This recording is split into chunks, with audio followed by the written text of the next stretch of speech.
बाबा जी महाराज की जय। उनकी कृपा करुणा की जय। उनकी छोप दुलार की जय। जय जय श्री सीताराम। जय जय श्री राधे श्याम। हर हर हर महादेव। सीताराम जय सीताराम। सीताराम जय सीताराम। राधे श्याम जय राधे श्याम। राधे श्याम जय राधे श्याम। सीताराम जय सीताराम। सीताराम जय सीताराम। राधे श्याम जय राधे श्याम। राधे श्याम जय राधे श्याम। सीताराम जय सीताराम। सीताराम जय सीताराम। राधे श्याम जय श्यामा श्याम। राधे श्याम जय श्यामा। सीताराम जय सीताराम। सीताराम जय सीताराम। राधे श्याम जय राधे श्याम। राधे श्याम जय राधे श्याम। सीताराम जय सीताराम।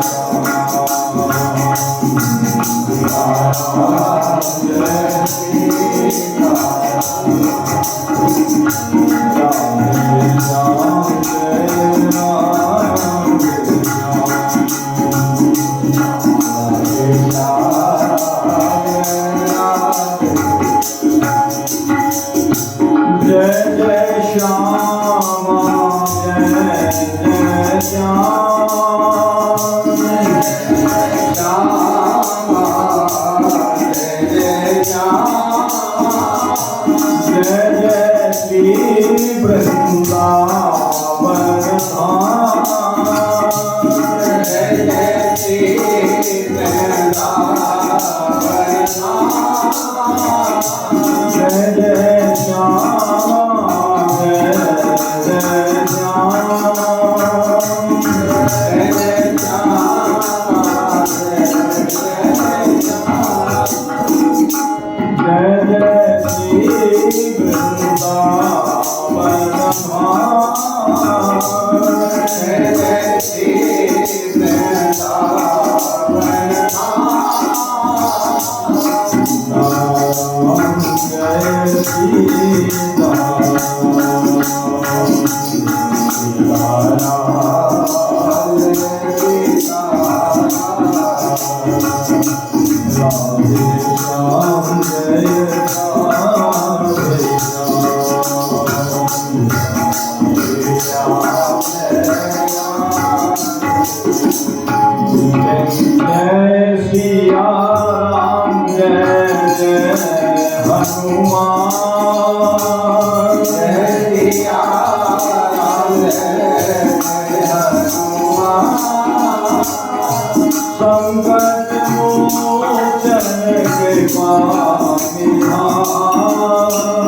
संकट मोचन कृपा निधान। जय राम जय जय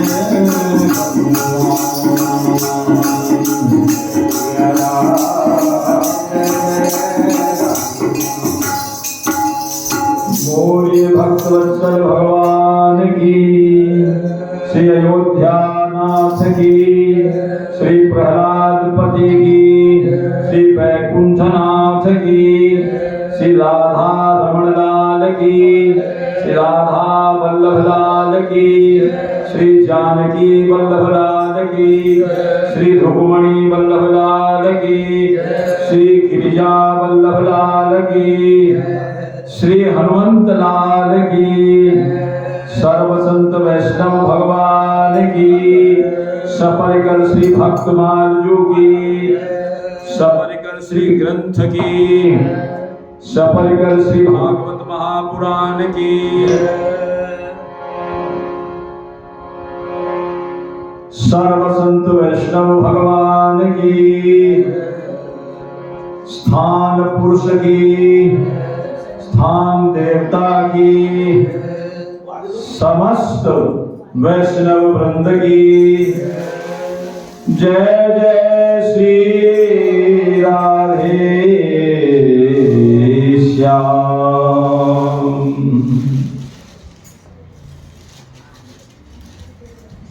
अखिल कोटि ब्रह्मांड नायक,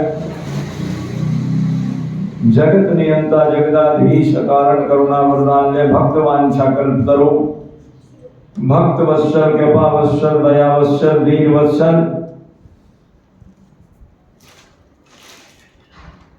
वृंदावन बिहारी, अवध बिहारी, गहवर वन बिहारी श्री ठाकुर जी की असीम अनुकंपा से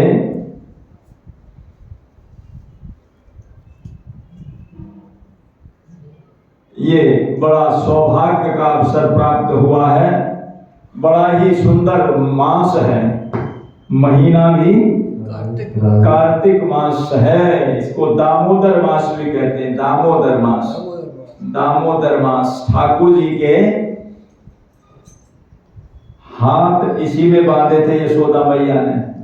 हाँ, इसी महीने में हाथों को बांध करके फिर पेट पर रस्सी लगाई थी, इसीलिए इसका नाम दामोदर मास है।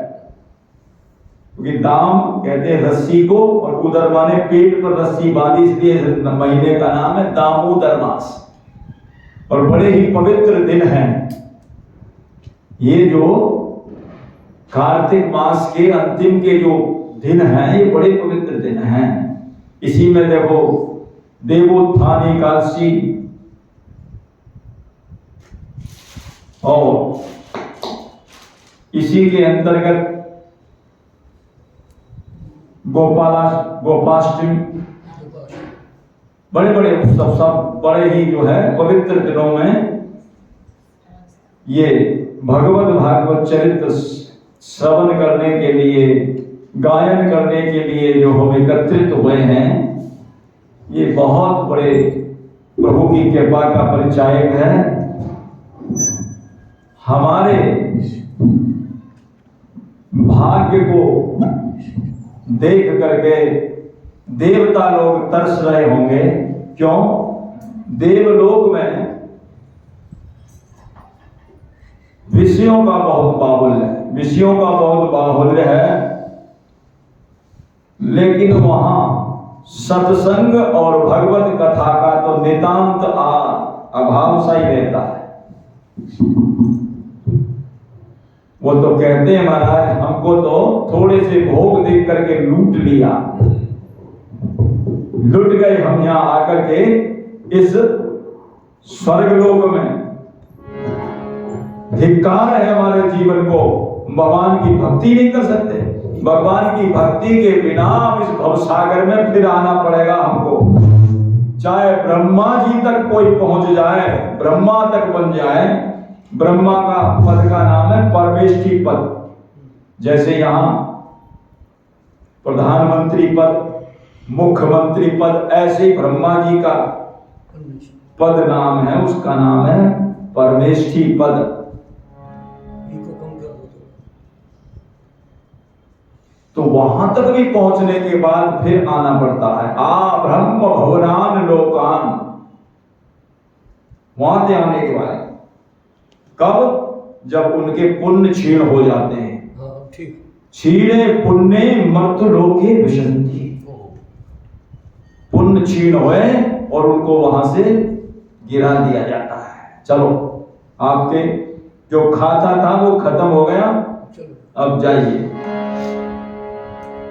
कहते हैं हमको तो लूट लिया थोड़े से भोग दे करके, लुट गए हाय हम आए यहाँ स्वर्ग लोक,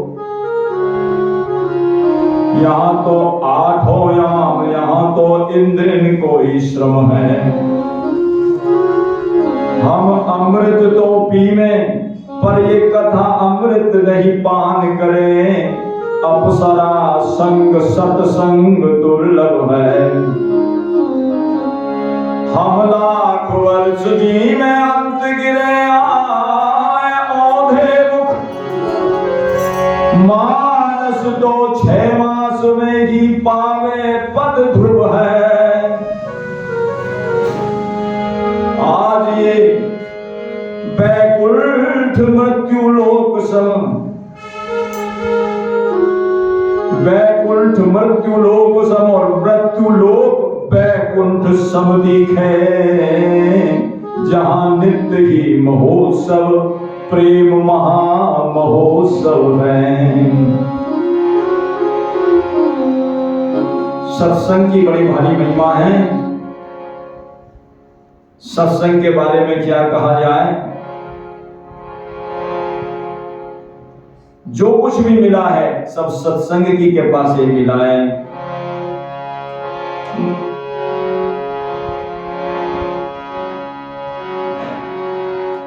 मति की रति गति भूत भलाई, मति की रति मति भूत,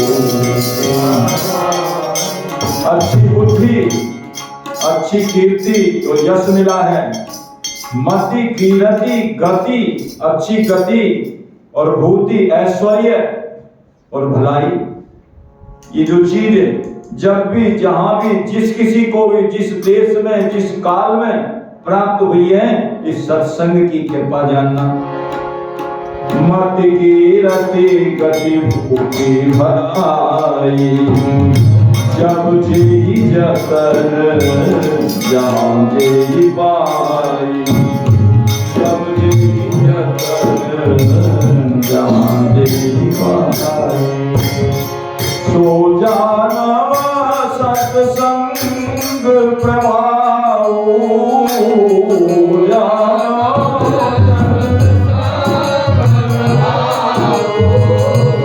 लोक वेद आनंद पाओ, लोक वेद आनंद पाओ। कोई उपाय है नहीं। अब किसी से पूछा जाए भाई कमाते क्यों हो, बोले खाने के लिए। बोले खाते क्यों हो, जीने के लिए। नहीं खाएंगे तो जिएंगे कैसे, जीने के लिए। बोले जीते क्यों हो, भाई उत्तर मरने के लिए।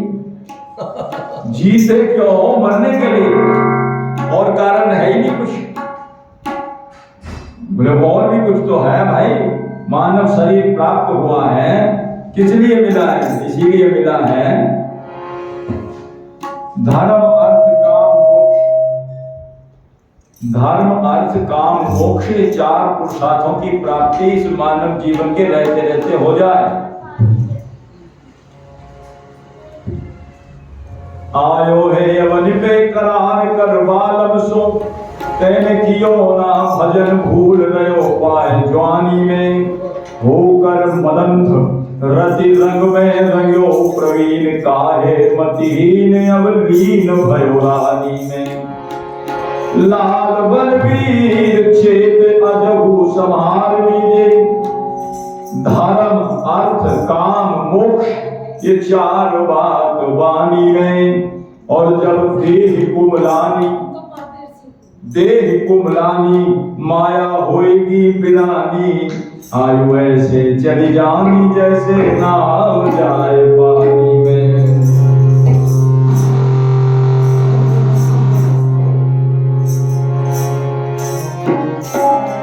आयु ऐसे चली जानी जैसे नाव जाए पानी में।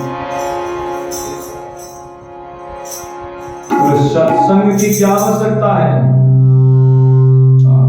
किसी से कहो भजन सत्संग की क्या आवश्यकता है? बोले भोजन की क्या जरूरत है? भोजन की क्या जरूरत है? भोजन किस लिए करते हैं? हमारा शरीर ठीक रहे। एक समय भोजन ना करेंगे तो उथल पुथल मच जाती है। इसीलिए बिन पानी भोजन बिना ये उदर मचावे क्रांति, ऐसे ही बिना भजन सत्संग के मिले न मन को शांति। मन को शांति प्रदान करने के लिए सत्संग है। और शांति मिलेगी कब? ये मन के अंदर जो विकार घुसे पड़े हैं, खट विकार, काम क्रोध लोभ मोह मान मद मत्सर, ये जब निकल जाएंगे तब मन शांत होगा। और मन शांत ना हो तो जबकि उस सत्संग का कोई लाभ ही नहीं। जिससे मन के ऊपर को असर ना पड़े वो तो सत्संग नहीं है।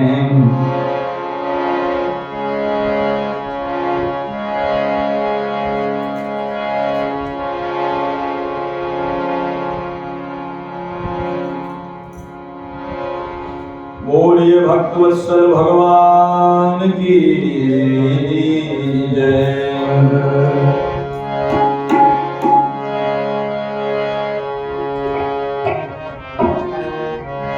जैसे भोजन तन की खुराक, सत्संग आत्मा का जीवन।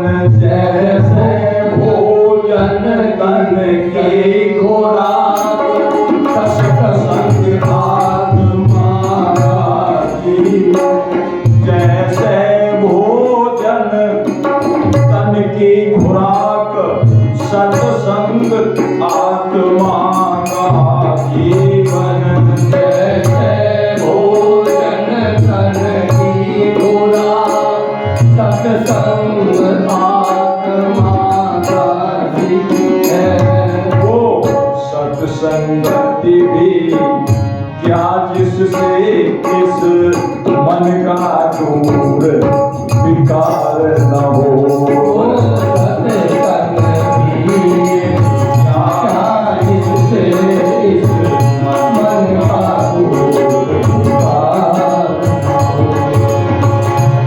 वह जीवन जन्म निरर्थक है जिसमें प्रभु के प्रति प्यार न हो।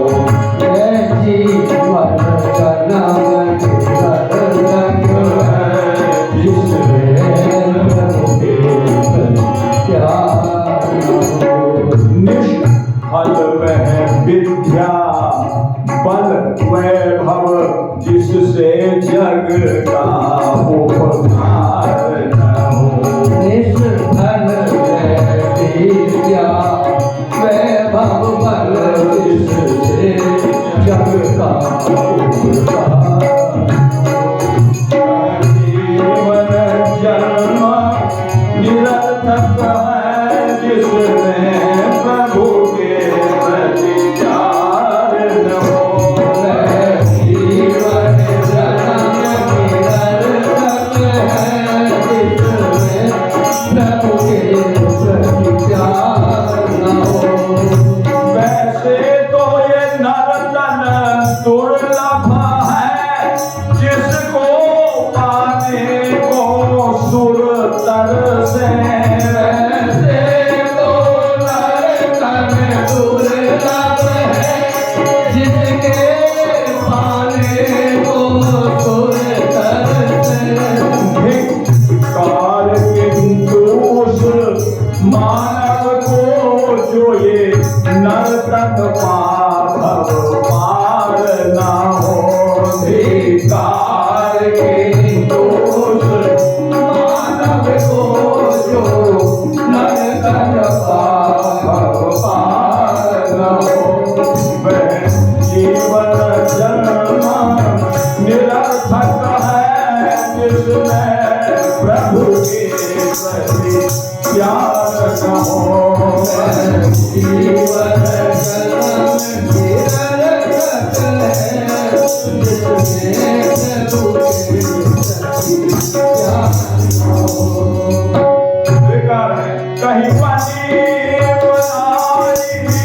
बिगड़ न जाए बिगड़ों के संग बनाने में बनाई बिगड़ न जाए बिगड़ों के संग बनाने बिगड़ों के संग बनाने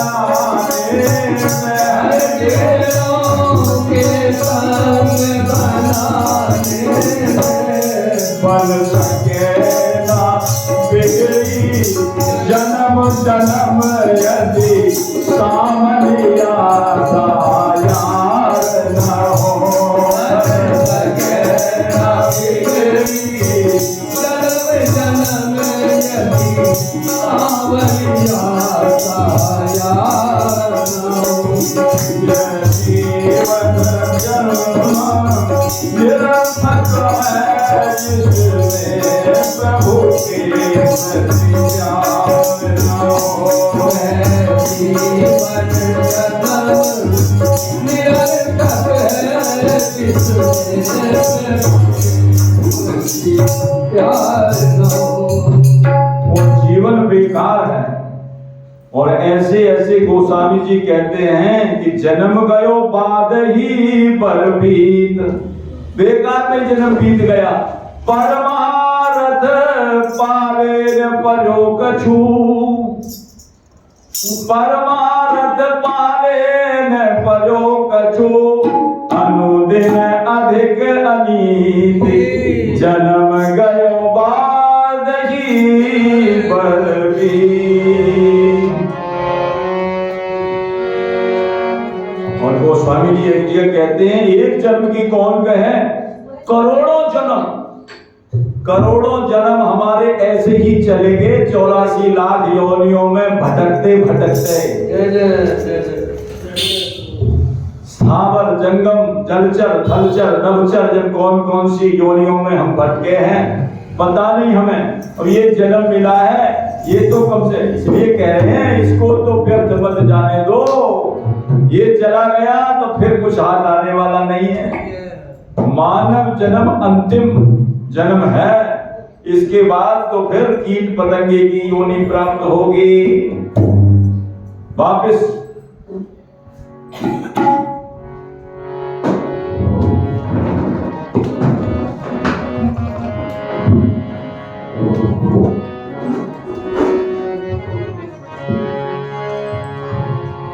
ऐसे करें जन्म समूह सिराने, ऐसे जन्म समूह सिराने। एक नहीं जन्मों के झुंड के झुंड, जन्मों के झुंड के झुंड हमारे ऐसे चलेंगे बेकार। सिराना किसको कहते हैं? अरे अब दिवाली पे जैसे कोई चीज अब कहते भाई इसको सिराओ, किसी काम की नहीं रही, इसको सिरा दो, इसको तो जल में प्रवाह कर दो, सिरा दो। सिराने का मतलब अब ये हम किसी काम का नहीं रहा। गोस्वामी जी कह रहे हैं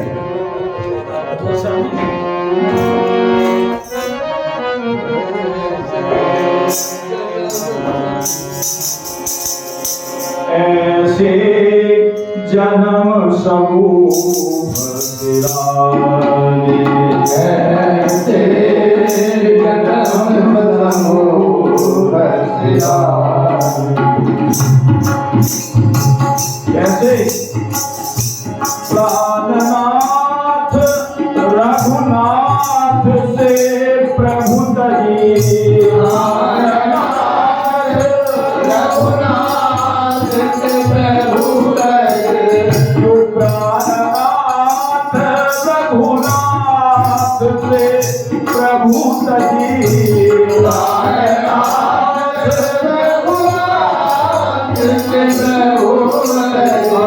सेवक शरण बिनाने, ऐसे जन्म समूह।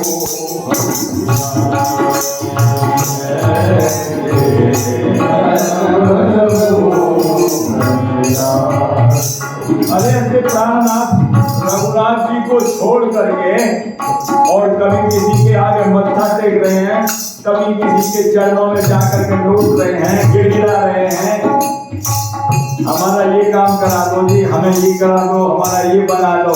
प्राणनाथ रघुनाथ से प्रभु सजे, प्राणनाथ रघुनाथ से प्रभु सजे, सेवक चरण बिराजे,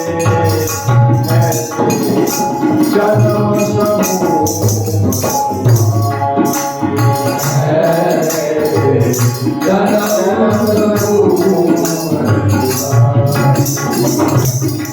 ऐसे कितने जन्म चलेंगे और कैसे चलेंगे और ऐसे चलेंगे। जे खल कायर कुटिल, जो खल है, जे जड़ जीव कुटिल कायर खल, जे जड़ जीव कुटिल कायर खल, केवल कलिमल साने, केवल कलिमल साने, सुखद बदन प्रशंसत तेरा कहा, सुखद बदन प्रशंसत तेरा, हमारा मुंह सूख गया उनकी बड़ाई करते करते। सुखद बदन, और कैसे बड़ाई करी, ऐसे नहीं, उनको भगवान से भी ज्यादा माना। गोस्वामी जी कहे तो उनके चरणों में लोट लोट करके भगवान से भी ज्यादा आदर दिया। सुखद बदन प्रशंसत तेरा कहा, सुखद बदन प्रशंसत तेरा कहा, हरिते अधिक करी माने, ऐसे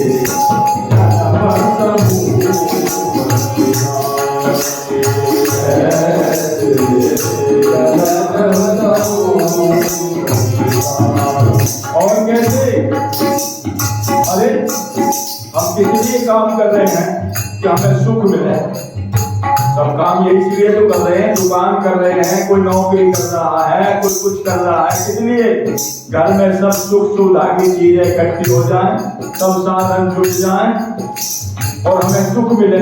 पर गोस्वामी जी कह रहे सुख मिलेगा ही, जहां सुख ढूंढ रहे हो वहां सुख है ही नहीं। सुख हित कोटि उपाय निरंतर, कर हित कोटि उपाय निरंतर, करत में ये पाम बिराने, करत में पाम बिराने, पाम हमारे थके नहीं। सुख के लिए करोड़ों उपाय करते करते हमारे पांव अब तक थके नहीं। सुबह से उठे, अखबार बांटने चले गए, वहां से निकले कुछ ट्यूशन ले लिया, उसके बाद नौकरी पे चले गए, उसके बाद आए अकाउंट का काम देखने लगे। किस लिए? ये सब किस लिए? सुख मिले, सुख के साधन हमारे हाथ जुटे। तो कह रहे हैं भैया सुख नहीं मिलेगा।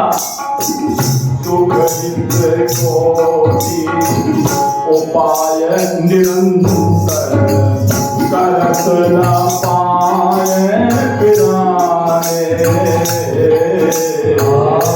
सुख हित कोटि उपाय निरंतर, करत न पाए पिराने।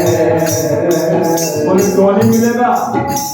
अरे मन शांत होगा तभी तो सुख मिलेगा। मन तो चारों तरफ भटक रहा है इधर उधर। जैसे रास्ते का जो गंदला पानी है, कभी वो आया इधर से धूल आई, उधर से धूल आई, रास्ते का पानी तो गंदला ही रहेगा। जो कहीं तालाब में या कहीं सुरक्षित रहेगा तो ठीक रहेगा। ऐसे ही हमारा मन भी ठाकुर जी के चरणों में रहेगा तो वो सुरक्षित रहेगा। क्योंकि मैं इनसे नहीं लगा था सदा मलिन पंथ के जल जो सदा मलिन पंथ के जो सदा मलिन पंथ के जल जो सदा मलिन पंथ के जल जो कबहु न हृदय तेरा ऐसे जन्म समूह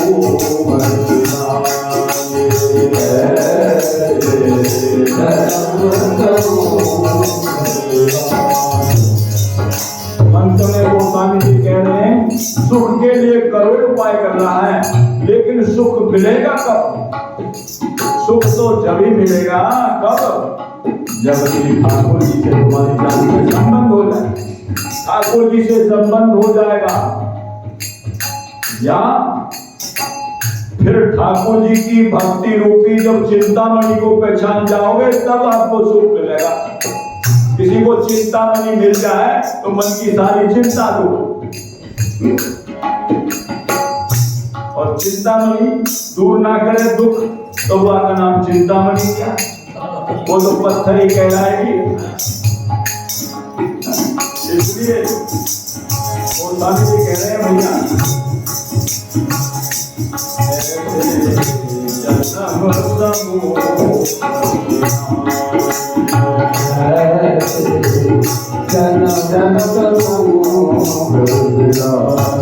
अरे इसी दीनता को दूर करने के लिए हमारे सारे जन्मों के समूह चले गए।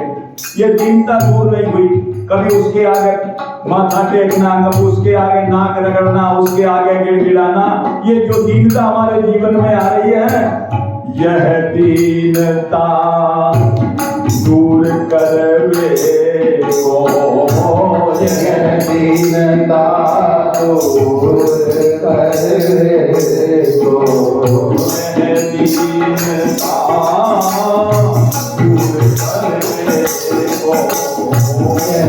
दीनता दूर करवे कबहु न पाए पिराने, कबहु न पाए जाने। हमने करोड़ों यत्न करे इस दीनता को दूर करने के लिए। यह दीनता दूर करिवे को अमृत जतन उड़ आने, यह दीनता दूर करिवे को अमृत जतन उड़ आने। तुलसी चित चिंता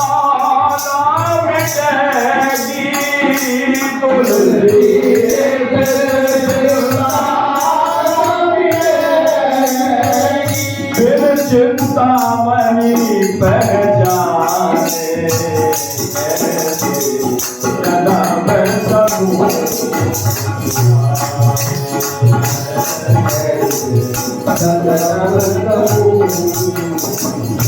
प्राणनाथ रघुनाथ प्रभु सजी, प्राणनाथ रघुनाथ प्रभु सजी, सेवत चरण विराजे, जन्म समूह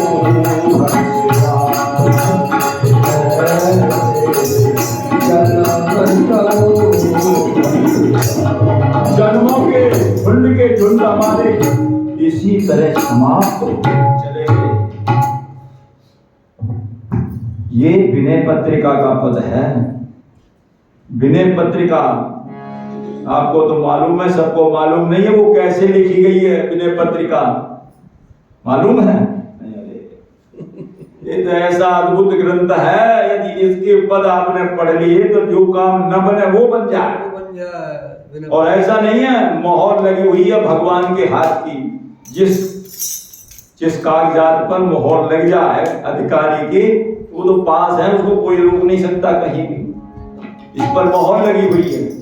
कलयुग जब परेशान करने लग गया गोस्वामी जी को, तब गोस्वामी जी ने कहा हनुमान जी से, महाराज ये कलयुग बहुत परेशान कर रहा है, इसको रोको। बोले महाराज इसका काल है, इसका समय है, ये तो रुकेगा नहीं। बोले फिर एक एप्लीकेशन लिख करके दो, ताकि मैं आपको आपकी एप्लीकेशन को ले जा करके अपने स्वामी को दूं और वो स्वामी उसको मंजूर कर देंगे, फिर इसकी हिम्मत नहीं गई आ जाए। सीताराम जी महाराज, हाँ सीताराम जी को जाकर के हनुमान जी ने दी है। और कब दी है? जब सारी सभा बैठी हुई है, राम लक्ष्मण भरत शत्रुघ्न जानकी जी और हनुमान जी एप्लीकेशन लेके गए हैं, पूरी पंचायत बैठी हुई थी उस समय दी है, और राम जी ने पूरी पढ़ी है आदि से लेकर अंत तक, और फिर लिखा है इसमें जो कुछ भी लिखा हुआ है वो अक्षर से अक्षर सत्य है बिल्कुल। मैं इसको लिख रहा हूं, साची बात है, मोहर लगा करके वापस कर दी। बोलो अब जो इसका पाठ करता है, मामा जी कहते थे 11 तो है, इसके 11 पद रोज पढ़ो, कोई भी समस्या सबका समाधान ये है। जो कलयुग नहीं सताएगा, कलयुग ही सता रहा है सबको, इसका यही है। तो ये विनय पत्रिका है। तो जब तक हम चिंतामणि को नहीं पहचानेंगे तब तक हमारा दुख नहीं दूर होगा। और सबसे बड़ा दुख यही है संसार में, कौन सा? ये तो सब छोटे मोटे दुख हैं, सबसे बड़ा दुख है पुनरपि जननम पुनरपि मरणम पुनरपि जननी जठरे शयनम।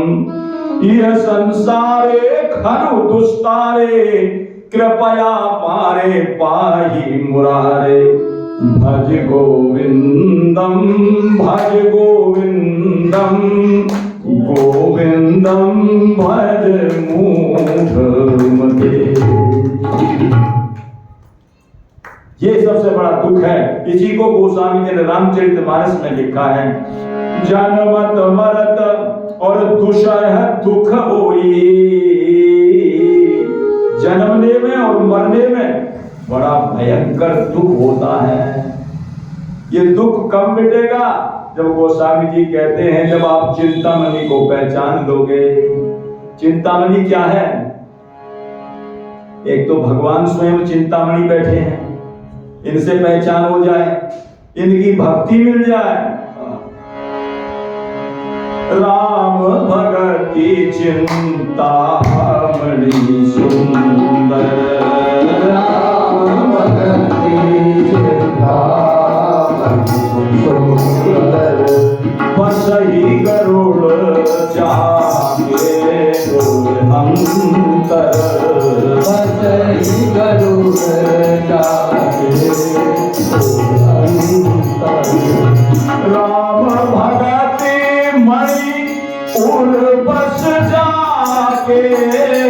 राम भगति मणि उर बस जाके। राम भगति मणि उर बस जाके। राम भगति मणि उर बस जाके। लव देशना सपने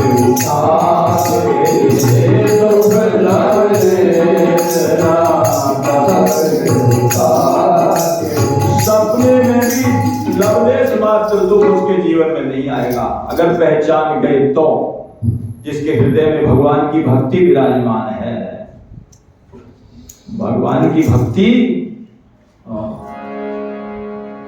जो श्री राका बाका जी महाराज का हम चरित्र निवेदन करने जा रहे हैं, वो परम भक्त हैं। उनकी भक्ति को पहचानना सबके बस की बात नहीं है। 3 प्रकार के जीव होते हैं, विषयी, साधक और सिद्ध। कथा में तीनों की खुराक मिलती है, विषयों की भी खुराक, साधक की भी खुराक और सिद्धों की भी खुराक है। विषयों के लिए कथा उनको विश्राम प्रदान करती है। विषय न के पुनि हरि गुण ग्रामा,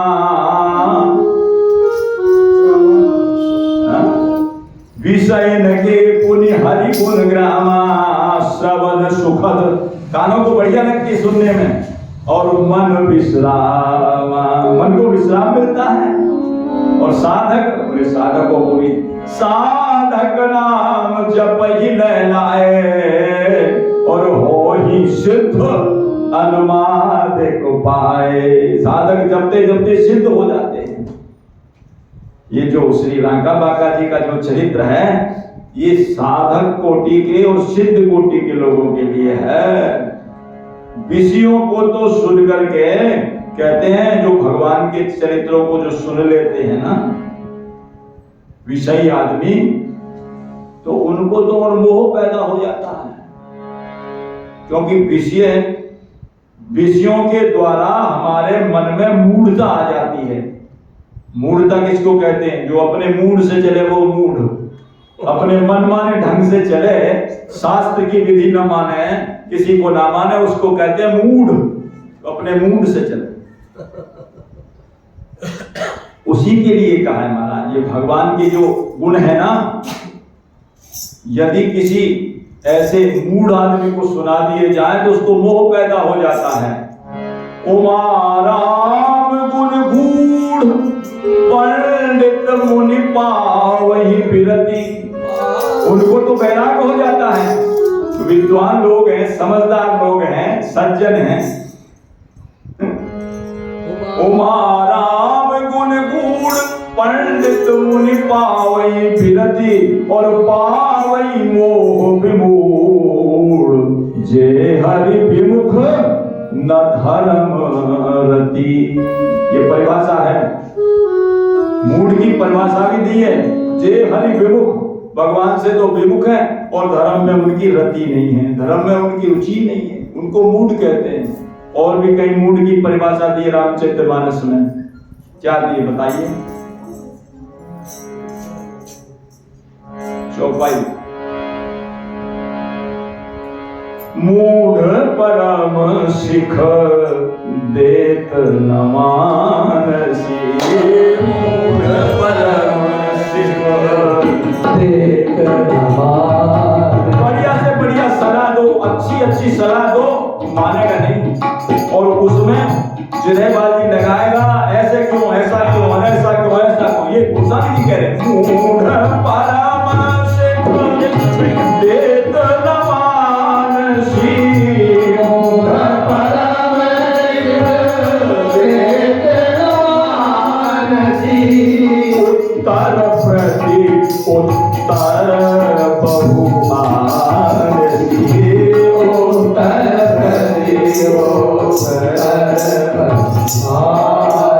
और एक और है बोले क्या, जो भी कोई सच्ची बात होगी वो मानने को तैयार है। सत्य वचन विश्वास न करही,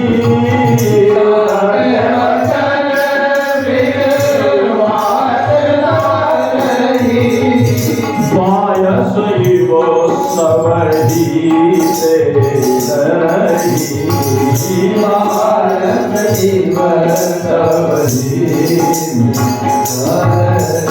सत्य बात मानने को कभी तैयार ही नहीं होगा, इसको कहते हैं मूड।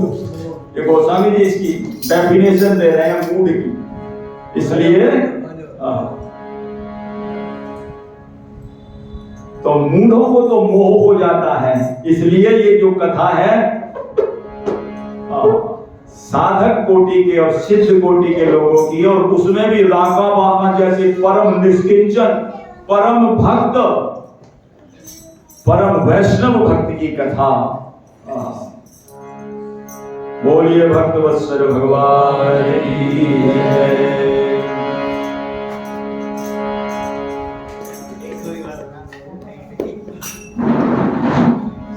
तो तीनों प्रकार के जीवों की खुराक मिलती है इस कथा के अंदर, विषय, साधक और सिद्ध।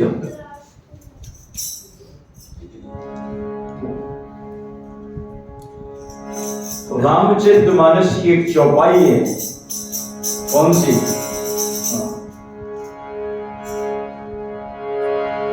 सुख संपत्ति परिवार बढ़ाई, सब परिहरी कर सेवकाई। क्यों? ये सब राम भक्ति के बाधक, ये सब राम भक्ति के बाधक, कहीं संत तब पद अवराधक, कहीं संत तब पद अवराधक। ये सब भक्ति के बाधक हैं।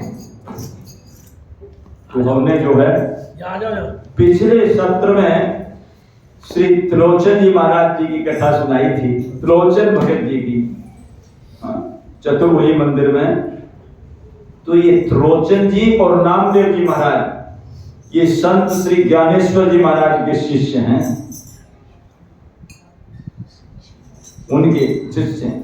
विष्णु स्वामी संप्रदाय से जो संबंध रखते हैं, विष्णु स्वामी संप्रदाय दृढ़ और ज्ञान देव गंभीर मति, नाम त्रिलोचन शिष्य। वो कैसे हैं? सूर्य शशि सदृश उजागर, सूर्य और चंद्रमा के समान प्रकाश देने वाले। गिरा गंगा उनहार काव्य रचना प्रेमाकर, आचार्य हरिदास अतुल बलयानंद दायन, तेहि मार्ग बल्लभ विदित प्रथु पदति परायण। नवधा प्रधान सेवा सुदृढ़, मन बच क्रम हरि चरण रति, विष्णु स्वामी संप्रदाय दृढ़ ज्ञान देव गंभीर मति। उन्हीं संत ज्ञानेश्वर जी के शिष्य हैं श्री त्रिलोचन जी महाराज और श्री नामदेव जी महाराज। त्रिलोचन जी की तो कथा हम कह चुके, नामदेव जी की बड़ी अद्भुत कथा है। और उसी ये महाराष्ट्र के संत हैं, महाराष्ट्र में संत हुए हैं संत ज्ञानेश्वर जी, नामदेव जी, त्रिलोचन जी। और उसी जगह, उसी समय, उसी काल के भक्त हैं श्री राका बाका जी, ये भी उसी के हैं। और वहां जो है पंडरीनाथ विराजमान हैं, पंडरीनाथ भगवान का, पंडरीनाथ पंडरपुर में। और वो विराजमान कैसे हुए, ये कल के चरित्र में आवेगा। कैसे कैसे जो है उसका नाम पंडरपुर पड़ा, और कैसे कैसे ठाकुर जी का नाम पड़ा, ये जो कल चरित्र आवेगा ना भक्तमाल में, उसमें आवेगा। तो आज जो अभी बताया था, ये बड़े ही परम निष्काम, परम निष्किंचन भक्त हैं श्री राका बाका जी। राका जी, उनकी पत्नी बाका जी। ये नाम कैसे पड़ा, ये भी आपको चरित्र में श्रवण करने के लिए मिलेगा कि उनका नाम बाका कैसे पड़ा।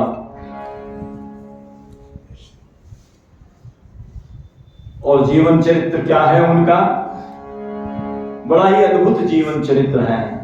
तो पहले नाभा गोस्वामी जी महाराज ने जहां सिमरण किया है भक्तों का, महाराष्ट्र के भक्त हैं, बड़े उच्च कोटि के भक्त हैं। उसी समय के संत ज्ञानेश्वर जी, नामदेव जी, त्रिलोचन जी, गौरा भक्त जी, जिनको नामदेव जी चाचा जी कहते थे, गौरा भक्त जी, मुक्ताबाई जी, जनाबाई जी, सबको, ये सब जो है बड़े महाराष्ट्र के उत्तम भक्त हैं।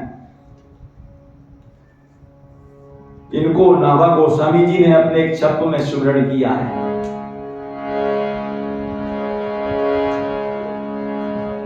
करुणा छाया भक्ति फल, ये कल युग पादप रचे। करुणा छाया भक्ति फल, ये कल युग पादप रचे। जति राम रावल्ली श्याम खोजी संत सीहा। जति राम रावल्ली करो। छठी राम रावल्ली श्याम खोजी संत सिहा। हरे राम रावली श्याम खोजी मन सीवा। दलहा पदम मनोरथ राका जोगु जप जिहा। दलहा पदम मनोरथ राका जोगु जप जिहा। जाड़ा चाचा गुरु सवाई चांदाना पा। जाड़ा चाचा गुरु सवाई चांदाना पा।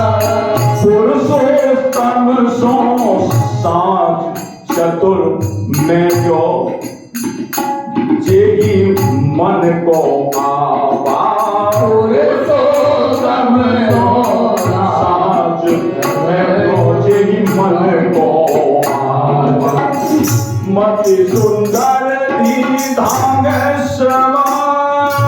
मति सुंदर दी धांग श्रवा। संसार चाल नाहिन नचे।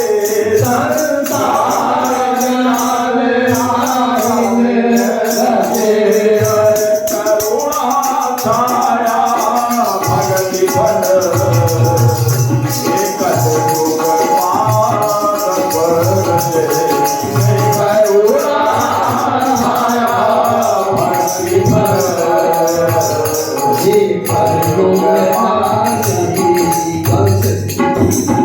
नाभा गोस्वामी जी ने बड़े ही अद्भुत और बड़े ही परम भक्तों का चरित्र गायन किया है। इतने भक्तों का चरित्र गाना तो बहुत मुश्किल बात है। उसमें से एक भक्त श्री राका जी महाराज का चुनाव कर लेते हैं। उनकी कथा आपको निवेदन करने का प्रयास किया जाएगा प्रभु कृपा से। करुणा छाया भक्ति फल ये कलयुग पादप रुचे। पादप कहते हैं जो अपने चरणों से जल लेकर के ऊपर फुलगी तक अपने पत्ते पत्ते तक पहुंचाता, उसको पादप कहते हैं। पादप माने उनके चरण क्या हैं? वृक्षों के चरण क्या हैं? जड़ है। जड़ से लेकर के और पृथ्वी से रस लेकर के पत्ते पत्ते फुलगी तक ऊपर तक पहुंचाते हैं, उनको कहते हैं पादप। करुणा छाया भक्ति फल। बोले इनमें करुणा रूपी छाया और भक्ति रूपी फल प्रकट हुआ।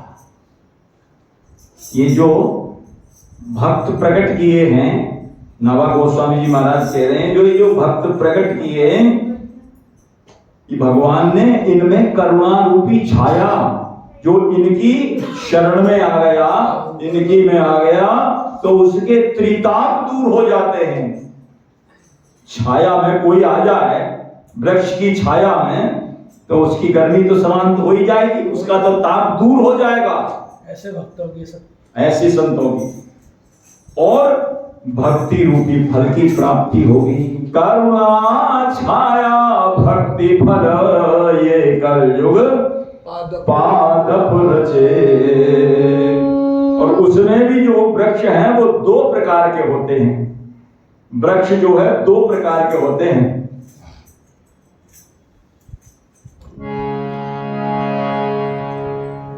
देखिए, जीवन में यदि हमारे में साधुता नहीं आई तो जीवन बेकार है। सिद्धाई आ गई और वो सिद्धाई बहुत खतरनाक है। सिद्धाई जीवन में आ जाए और साधुता जीवन में ना आवे, हाँ साधुता भी आ जाए और सिद्धाई भी आ जाए तो वो हाँ जगत के हित का कल्याण कर सकता है। पर जिसमें ना साधुता है ना सिद्धाई है, उसका जीवन तो व्यर्थ है। बोलिए भक्तवत्सल भगवान की जय। बोलिए श्री राका जी महाराज की जय। श्री पंढरपुर बिहारी भगवान की जय, श्री विठ्ठल भगवान की जय। तो अभी जो हमने चौपाई आपको सुनाई, सुख संपत्ति परिवार बढ़ाई, ये बाधक है भगवान की भक्ति में। तो करुणा छाया भक्ति फल ये कलयुग पादप रखते। साधु और सिद्ध के अंदर बहुत भारी अंतर है। गोस्वामी जी कह रहे हैं साधु सिद्ध बहु अंतरा, कैसे? जैसे आम बबूल, साधु सिद्ध बहु अंतरा जैसे आम बबूल। क्या? इनकी डाली फल लगे और उनकी डाली शूल, इनकी डाली फल लगे और उनकी डाली। सिद्ध के अंदर यदि सिद्धाई आ गई और साधुता नहीं आई तो वो अपने लिए भी खतरनाक है। तुम आप दूसरे की तो बात ही छोड़ो, अपने लिए भी खतरनाक सिद्ध होगी। तो इनकी डाली फल लगे, जो साधुता वाले जो व्यक्ति हैं उनकी डाली पर तो फल फूल लगते हैं, और जो सिद्धाई दिखाने वाले हैं उनकी पर सूल लगते हैं। दूसरे के लिए लगा, अपने लिए भी लग जाते हैं। वृक्ष भी दो प्रकार के होते हैं। वृक्ष अपने लिए कुछ नहीं करते, ये सब परोपकार के लिए ही प्रकट होते हैं। गोस्वामी जी लिख रहे हैं ना क्या? संत बिटप सरिता गिरिधरनी, संत बिटप सरिता गिरिधरनी, परहित है तू सबद की करनी, परहित है तू सबद की करनी। इनकी जो करनी है वो जगत के हित के लिए हुआ करती है। संत असंतन की असी करनी, संत असंतन की असी करनी। वहां संत की करनी बताई, यहाँ दोनों मिलाकर के बताया है। संत की करनी क्या, असंत की क्या? संत असंतन की असी करनी, संत असंतन की असी करनी। जिमि कुठार चंदन आचरनी, जिमि कुठार चंदन आचरनी। क्या करता है? कुठार तो उसको काटता है और फिर चंदन का वृक्ष उसको भी सुगंधी प्रदान करेगा। काटहि परसु मन सुन भाई, काटहि परसु मन सुन भाई। निज गुण देहि सुगंध बसाई, निज गुण देहि सुगंध बसाई। अपने गुण का, उनके पास क्या गुण है? सुगंध का गुण है। चंदन उसको अपनी सुगंधी प्रदान करता है, उसको कुलाड़ा काटता है फिर भी सुगंधी प्रदान करता है। तो इसका फल क्या मिलता है? ताते सुरसीसन चढ़त। चंदन कहाँ चढ़ाया जाता है? अरे माथे पर लगाया जाता है महाराज, भगवान के पर, हमारे नहीं, भगवान के भी माथे पर लगता है वो। ताते सुरसीसन चढ़त जग बल्लभ श्रीखंड, श्रीखंड कहते चंदन को। और अनल दाह पीटई घनई और परसु बदन यह दंड। उसको क्या दंड मिलता है? धौंकनी में गरम करके हथौड़ा बाजता है ऊपर से।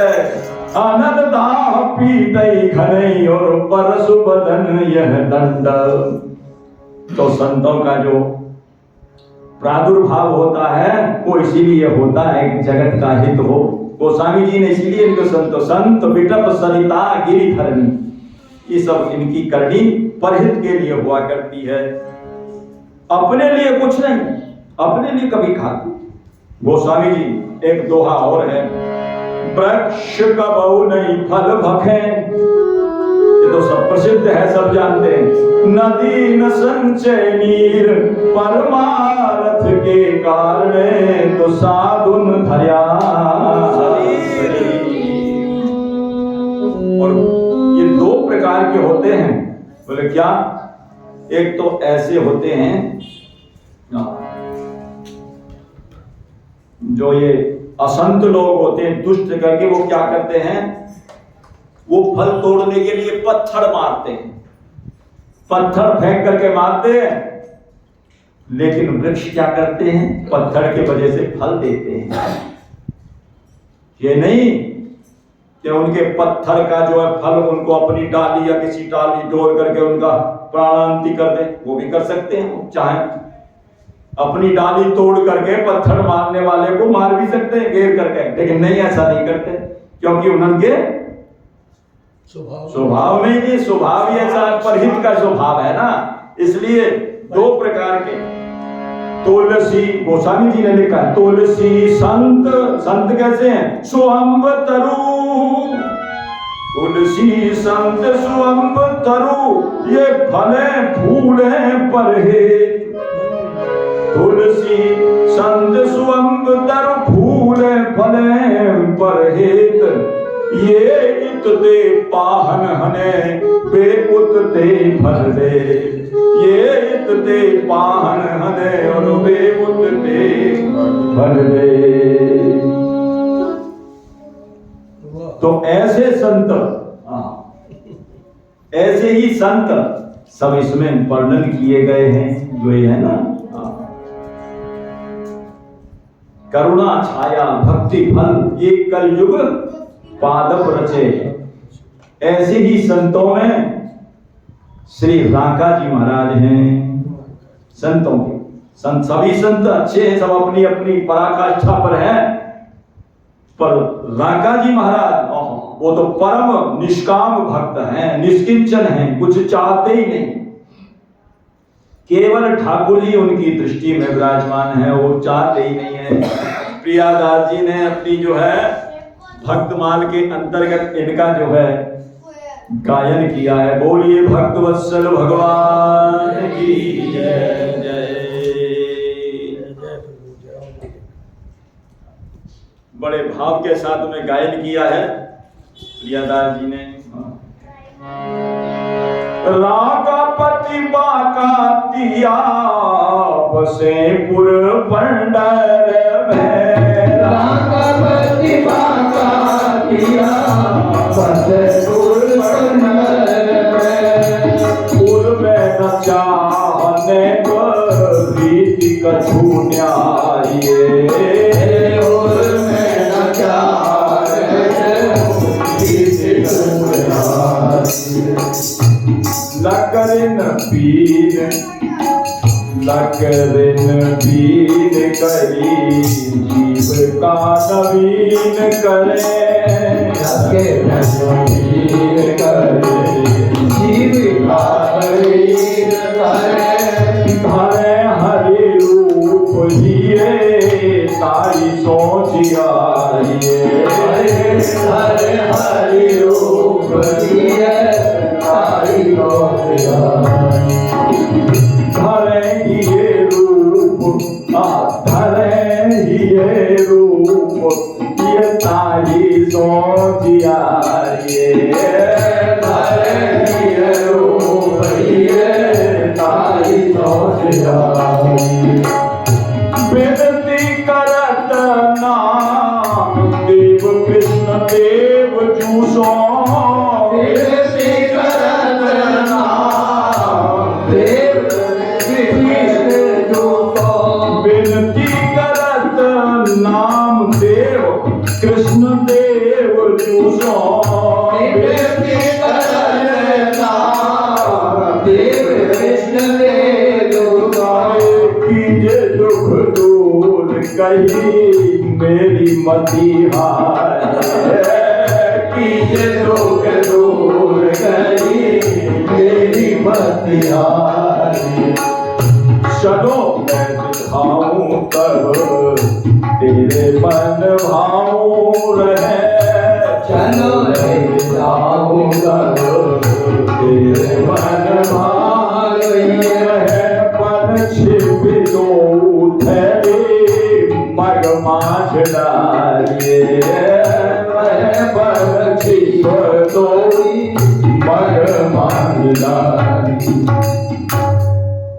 राका पति बाका तिया बसे पुर पंडर में।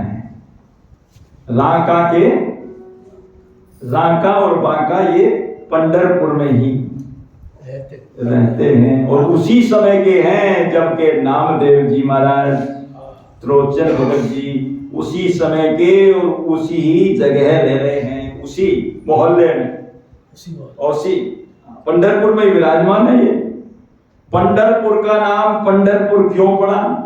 राका पति बाका तिया बसे पुर पंडर में। पंढरपुर का नाम पंढरपुर मालूम है क्यों पड़ा? अरे एक भक्त हुए हैं पुंडरीक नाम जिनका था, पुंडरीक नाम, माता पिता के बड़े सेवा करने वाले भक्त। ऐसे से उनके जो है द्वार पर कृष्ण और रुक्मिणी जी आ गए, उनकी सेवा से प्रसन्न हो करके। देखिए साधन कोई भी हो, साधन आपका कोई भी हो, तीर्थाटन कोई भी हो, दान हो, कुछ भी पुण्य हो, वो आपको भगवान तक पहुंचा सकता है, बशर्ते कि आपके मन में भगवान के सिवा कोई चाह ना हो। भाई जो चाह होगी वहीं तो पहुंचाएगा, जहां चाह वहां रहा, वहीं पहुंचा देगा वो साधन। तो ये सेवा करते थे अपने माता पिता की, कैसे?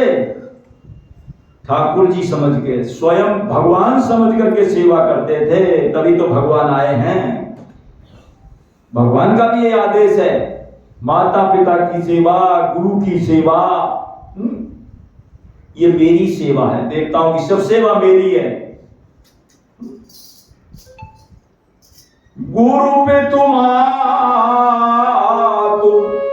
और बंधु पति देवा,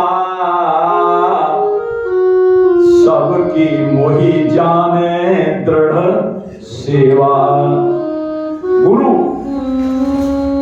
पिता, माता, बंधु भाई की, पति और देवताओं की, कह रहे हैं ये जब मेरी सेवा है, भगवान कह रहे हैं वहीं तक पहुंचती है, और बशर्ते इसमें जो है कोई कामना ना हो, कोई इच्छा ना हो मन में, वहां तक पहुंचा देती है।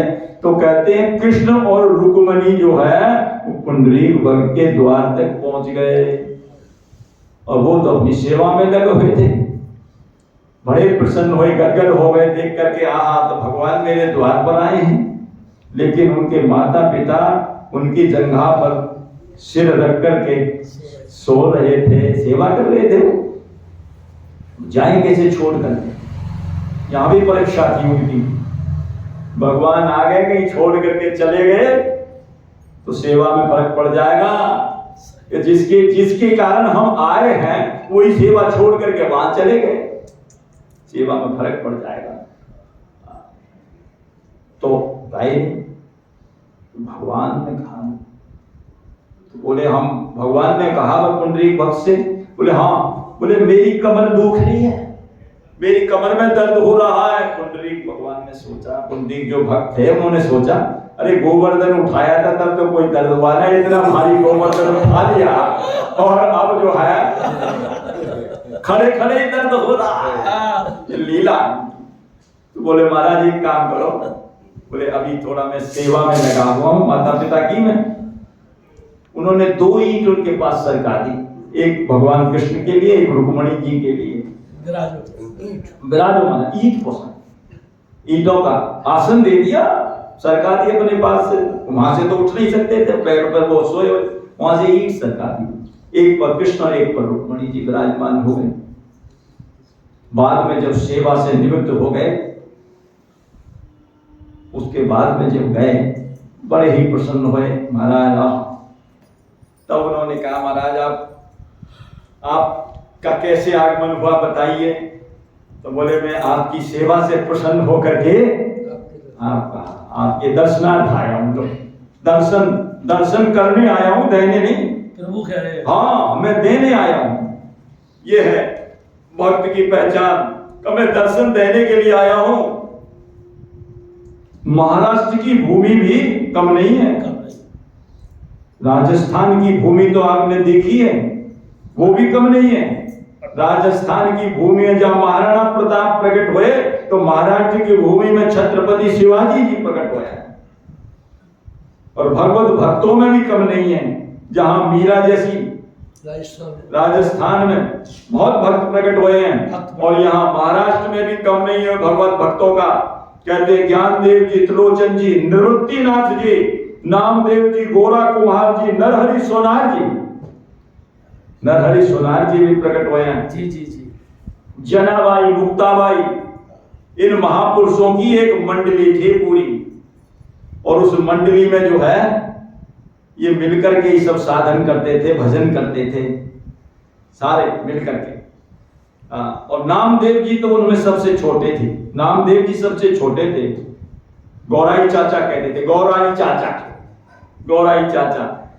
तो कहते हैं इन महापुरुषों के साथ ही इन सब ने मिलकर के भजन किया है, और उसी मंडली के सदस्य हैं श्री राका बाका जी महाराज। बोलो श्री राका बाका जी महाराज की जय। राका पति बाका तिया बसे पुर पंडर में।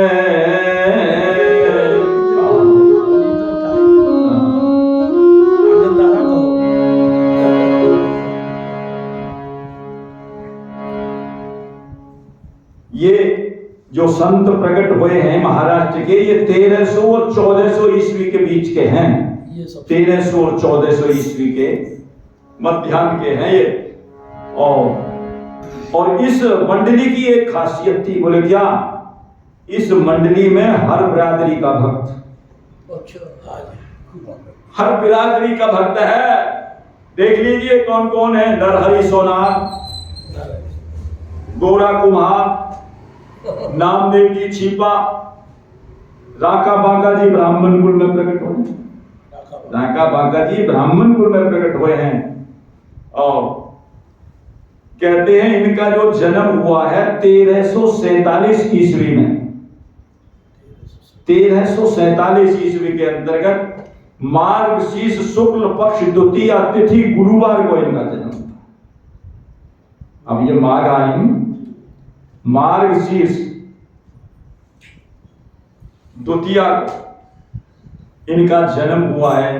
राका जी के पिताजी का नाम था लक्ष्मी, लक्ष्मी दत्त, ऋग्वेदी ब्राह्मण थे राका जी के पिताजी। और इनकी माता जी का नाम था रूपा देवी जी, रूपा देवी जी। दोनों पति पत्नी कहते हैं संतों में बड़ी भारी निष्ठा थी दोनों की, संतों की सेवा करना। देखिए भगवत दर्शन तो सुलभ था ही, बात जो बतानी थी वो रह गई बीच में। पुंडरीक के नाम से ही उसका नाम जो है पंढरपुर बना। पुंडरीक भक्त की जो कथा बता रहे थे, पुंडरीक भक्त के नाम से ही उसका नाम, पहले नाम पड़ा था पुंडरीकपुर, अब भ्रंश होकर के हो गया पंढरपुर। और जो ठाकुर जी विराजमान करे थे ईंट पर, उसका नाम था इट्ठल, और वो बिगड़ करके बन गया विट्ठल। बोलो विट्ठल भगवान की जय। ईंट पर जो पधराए देश ले, ईंट पर इट्ठल भगवान, इट्ठल भगवान, इट्ठल। भगवान ने पूछा था, बोले हमारा नाम क्या रखोगे, हमारा नाम क्या? बोले इस काम का नाम तो है पंढरपुर, आप पुंडरीक के नाम से पुंडरीकपुर, बाद में अपभ्रंश होकर पंढरपुर बन गया। और बोले हमारा नाम, बोले आपका नाम पंढरपुर बिहार, पंढरपुर में बिहार करने वाले हैं? और बाद में जो है पांडुरंग, पांडुरंग, विट्ठल। वहां का कीर्तन भी अलग ही होता है विट्ठल भगवान का, बड़ा आनंद का कीर्तन है, बहुत आनंद। विट्ठल विट्ठल।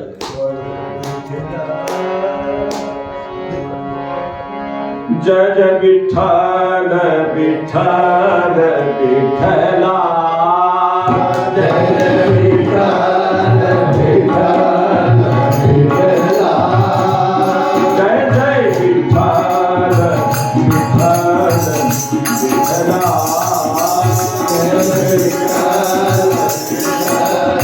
विट्ठला, माता विट्ठल पांडुरंगा, माता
पंढरपुर बिहारी भगवान की जय।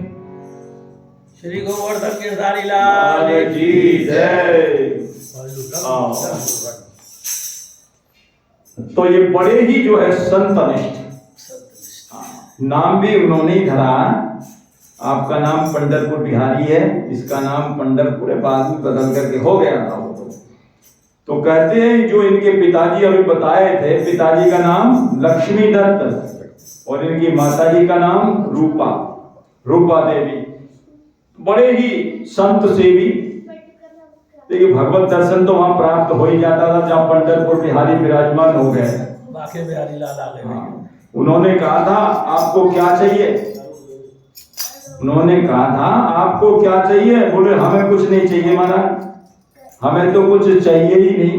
बोले कुछ तो आपको चाहिए, बोले हमें तो यही चाहिए कि बस आप हमारे नेत्रों के सामने बने रहे इसी रूप से जैसे अब विराजमान हैं। वही पंढरपुर बिहारी महाराज ऐसे खड़े हैं, ऐसे करके कमर पे हाथ धर करके और ऐसे खड़े हैं। बोले आपको, बोले हमें तो वही चाहिए, क्या ऐसे ही देखत रहो, जैसे आप खड़े हैं ना ऐसे करके, ऐसे ही मैं देखता रहूं, ऐसे ही देखत रहो जन्म सुफल करि मानो, प्यारे की भांति के प्यारे जुगल किशोर ही जानो, छीन न डरो, मेरे आंखों से कभी ओझल मत हो जाना प्रभु, छीन न डरो हो ना इत उत, मैं भी इधर उधर ना, छीन न डरो हो ना इत उत, रहो एक ही तानो, श्री हरिदास के स्वामी श्यामा, कुंज बिहारी सो मन मानो, ऐसे ही देखत रहो जन्म सुफल करिमा। प्रभु जी मेरे नैनन आगे रहिए, मेरे नैनों के आगे रहना और इसी छवि से रहना। ठाकुर जी ने कहा हम भी ऐसे ही विराजमान रहेंगे। माँ रुक्मणी जी विराजमान है, विठ्ठल भगवान विराजमान है। तो ऐसे ही जो है ये संत सेवी, तो भगवत दर्शन तो प्राप्त हो ही जाता था वो पंढरपुर में, और संत इनके यहाँ आते रहते, संतों में बड़ी भारी निष्ठा थी। देखिए कभी ना कभी जो है सेवा करते करते आपके हाथ कोई विधि का पालन करते करते बड़ी निधि हाथ में आ जाती है, विधि का पालन करते करते बड़ी अच्छी निधि हाथ में आ जाती है। और ऐसा हुआ है, वर्तमान के अंतर्गत एक दृष्टांत है बड़ा ही सुंदर। एक सेठ जी थे और सेठ जी जो है सेठ जी थे, उनको गुरु जी से मंत्र लिया, नाम जप करते थे, सारे साधन करते थे, और गुरु जी ने एक और आदेश दिए। बोले क्या? बोले पक्षियों को जो है दाना चालू डाला, दाना पानी जरूर दो। इतनी गर्मी पड़ रही है, पक्षियों को उनके लिए कुछ जल की व्यवस्था करो, कुछ दाने की व्यवस्था कर दिया करो। तो सेठ जी तभी से जो है पक्षियों के लिए जल और दाना खिलाते थे। तो वहां उनकी जो छत थी उस पर पक्षी आने लगे, और ऐसे आ गए कि जिस समय सेठ जी आए उस समय सारे पक्षी पूरे आ जाए। उनको सबको मालूम पड़ जाता पक्षियों को अब इस समय अब दाना गिरेगा। तो उसी समय कहते जब पक्षियों को दाना डाल रहे थे सेठ जी, बहुत सारे पक्षी थे, तो वो मानसरोवर के हंस उसके ऊपर कर उड़ कर जा रहे थे, उनकी छत के ऊपर कर। दिव्य सरोवर के दिव्य धाम के वो जो हंस जा रहे थे, ने कहा यार ये पक्षी हैं तो अपनी जाति के, पर अपने से तो मेल है नहीं, पर चलो देख लेते। वो वहीं उसकी छत पर आकर के उतर गए। हाँ, अब जैसे ही वो आए सारे पक्षी तो किनारे हो गए उनको देख करके। चुग्गा जो चुग रहे थे, अब उनको दाना था चुगना था, वो तो मोती चुगने वाले महाराज हंस। सेठ जी सोचने लगे ऐसे पक्षी तो कभी देखे नहीं, बड़े अद्भुत हैं ये तो। वो दिव्य पक्षी थे महाराज, उनकी तो वाणी भी बोलते नहीं वो तो सब। महाराज आप कहां से पधारे? बोला हम तो दिव्य मानसरोवर के वासी हैं। तो बोले आपको कभी भगवत दर्शन तो होता ही होगा, भगवान का दर्शन तो होता ही होगा।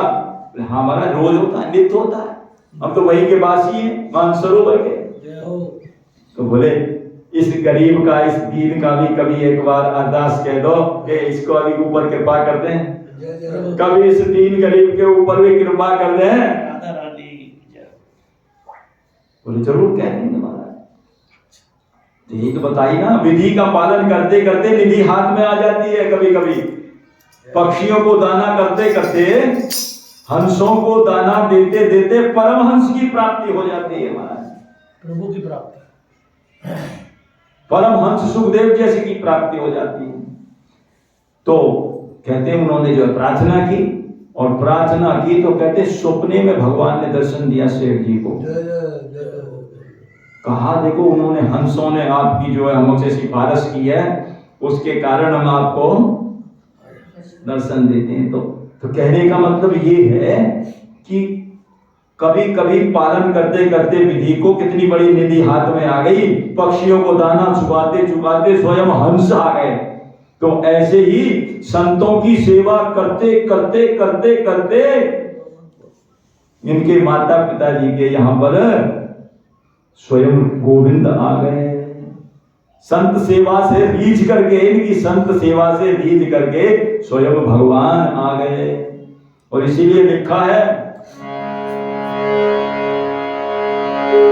नारायण इस जगत में सबसे मिलिए धाय, ना जाने किस रूप में वो नारायण मिल जाए।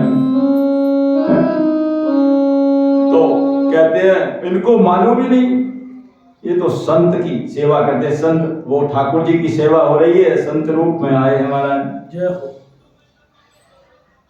और ये मांगते किसी से थे नहीं, बोले गुरु जी का आदेश है, मांगना किसी से कुछ नहीं, संतों की सेवा भगवान की प्रसन्नता के लिए करनी है बस।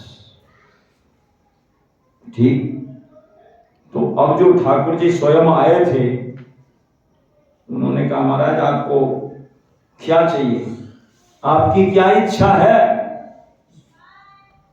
बोले हमें कुछ नहीं चाहिए, भगवान की दया से बस आप, भगवान प्रसन्न रहे, आप प्रसन्न रहे, संत सेवा और हरि सेवा मिलती है, यही तो है, यही मिल जाए बस।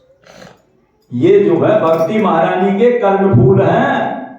आभरण नाम हरि और साधु सेवा कर्णफूल, और मानसी सुनत संग अंजन बनाइए।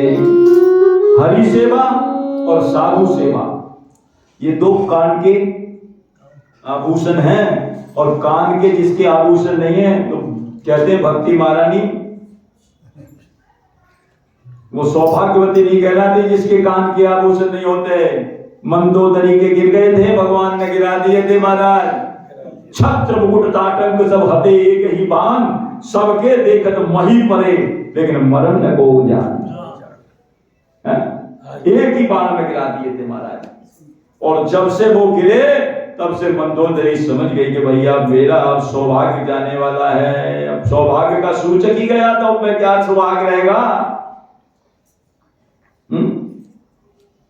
सबसे पहले जावते सबन पूरे मई खसो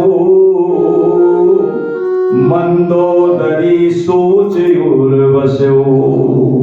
तब से सोच हो गया।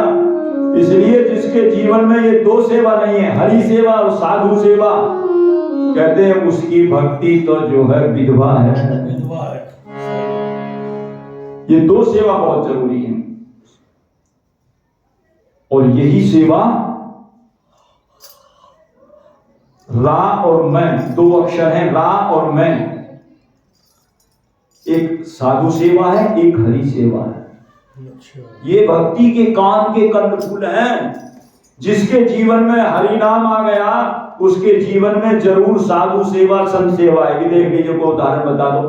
जिसने हरि नाम ईमानदारी से जपा है, हरि सेवा करेगा, संत सेवा करेगा। दो तो मुख है, गौ सेवा तुकी सेवा, बाकी आ जाए बात है। दो मुख है, हरि सेवा साधु सेवा। और इसको भी गोस्वामी जी ने कहा है। और जिसके जीवन में ये हरि सेवा साधु सेवा आ गई और नाम महाराज में उसकी प्रीति अवश्य हो जाएगी, वो करा देगी। गोस्वामी जी इसी को लिख रहे हैं।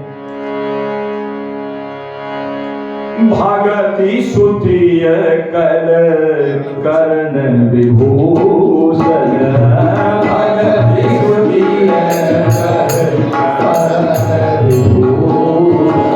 भागति सुतिय कर कर्ण विभूषण, भागति सुतिय कर कर्ण विभूषण, जगहित हेतु विमल विभूषण, जगहित हेतु विमल विभूषण। ऐसे चंद्रमा नहीं, इसमें तो कलंक है, उसमें कलंक नहीं है। ऐसे चंद्रमा की तरह पोषण करता है, विमल विधुभूषण।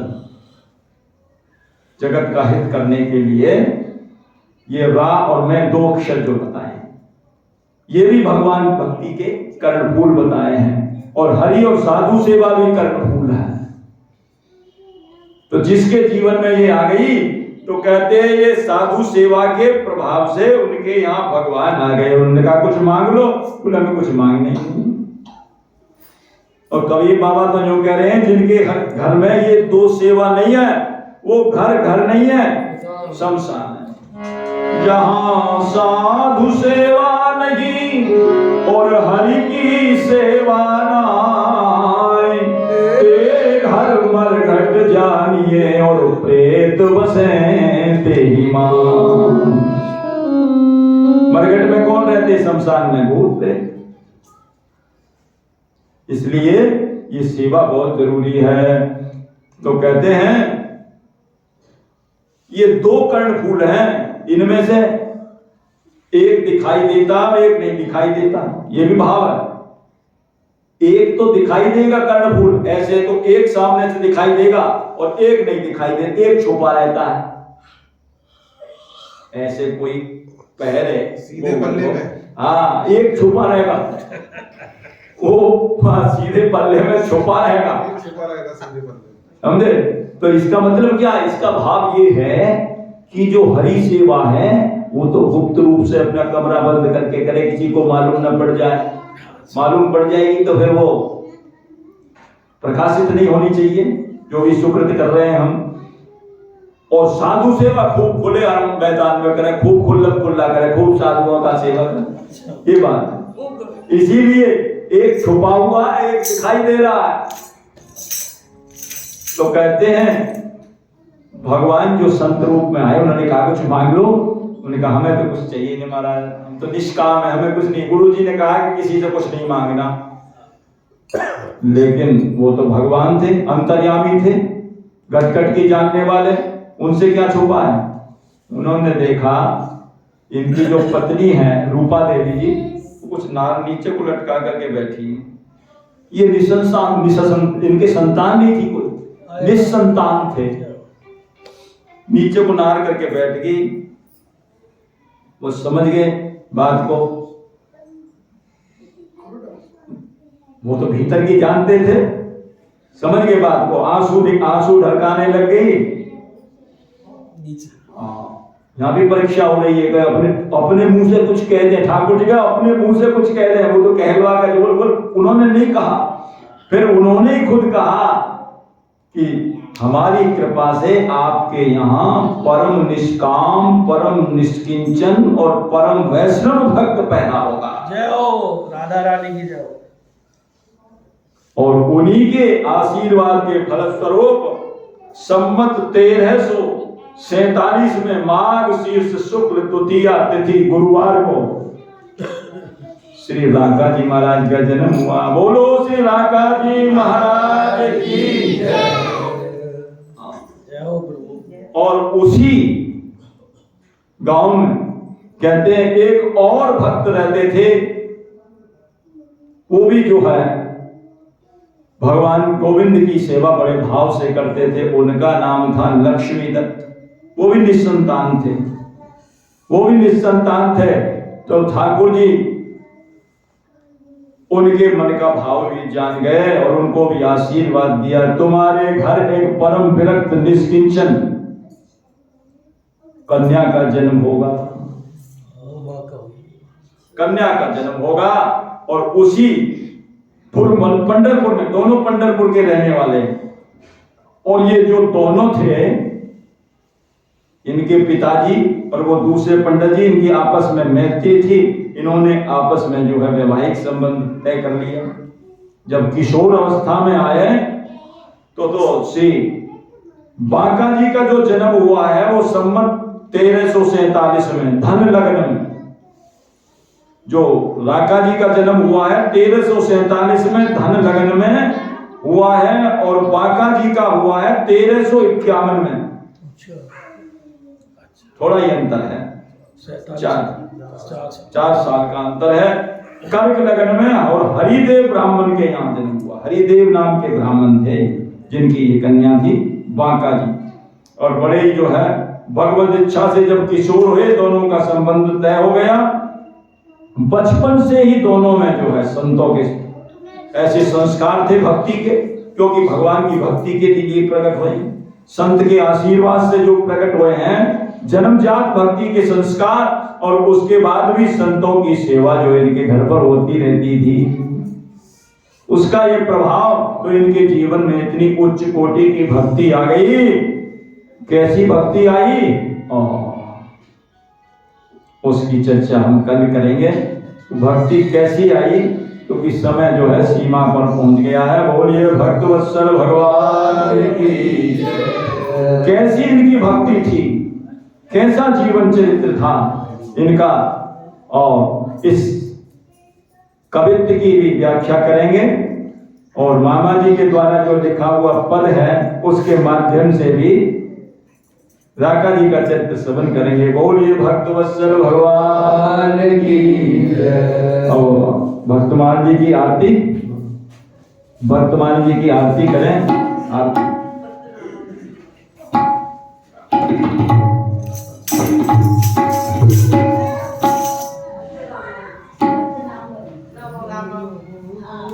आज तो मामा जी की याद दोबारा आ गई है। मामा जी ने कथा इसी पे बैठ के करी।